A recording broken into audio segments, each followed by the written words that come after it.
Hello everyone and welcome to another video. My track guide for Barber Motorsport Park short A layout in the Toyota GR86. Let's get into it. In qualifying you want to be all the way on the right side of the track. My braking marker is the one board here on the right. Once I get to that I'll be on the brake. My aim is about 60% brake pressure, easing that off all the way to the inside curb, which we don't want to hit too hard, it will unsettle the car. And I try and carry as much speed through the corner I can, letting the car walk out to the right side of the track without going into the grass. We can do that because we are braking uphill for the turn 2. For turn 2 I brake just before the end of the road here on the right side of the track. Again aiming for about 60% brake pressure, with easing that easy off to the top of the hill. We want to get as early as we can on the throttle, so I pick up the throttle just as we are about to go downhill again.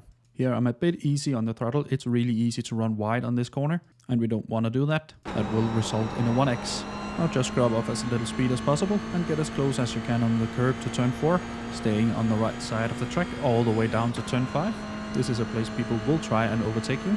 I brake just after the halfway point between the 1 and 2 board here on the right, and I aim for about 80% brake pressure, easing that off all the way to the inside curb. I try and get over as far as the left as I can before turn 6 to help straighten out the exit of turn 6, because we are pretty much flat out all the way down to turn 10. Hugging the curb all the way over to the midpoint for turn 6 before going off the throttle to help the car turn in a little bit, easing on the throttle again when I get on the curb. Don't be too aggressive here, it will spin the car. And of course use all of the available track.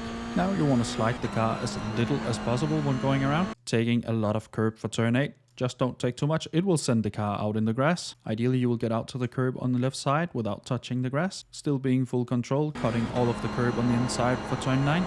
For turn 10 we have quite a long braking zone. I brake when I lose the hole in the wall here on the right side of the track out of my vision, and here you want to be quite stable on the brake pressure, and trail braking is going to win quite a lot here. So go to about 40% brake pressure into a trail braking action afterwards, all the way to the inside curb. Meanwhile I'm tracking out just a little bit to help me get earlier on the throttle. This is a tricky corner and will take a while to learn, but when you start to get it right it really feels great. Just before getting to the curb I'll apply the throttle again, cutting all of the curb. We want to exit on the right side of the track of turn 10. That will help us open up turn 11 a lot more. And turn 11 is flat out. All we do is turn in. Just turn in after the curb starts. Don't touch the curb too much on the inside and use all of the available curb on the outside. If you hit the curb too hard on the inside it will unsettle the car and you will be in the grass. And that's my lap around Barber of a 1 minute 3.5. I have more track guides for the GR86 linked down below. Hopefully you enjoyed this one. If you did, leave a like down below. Consider subscribing as well. And now for the uninterrupted hot laps.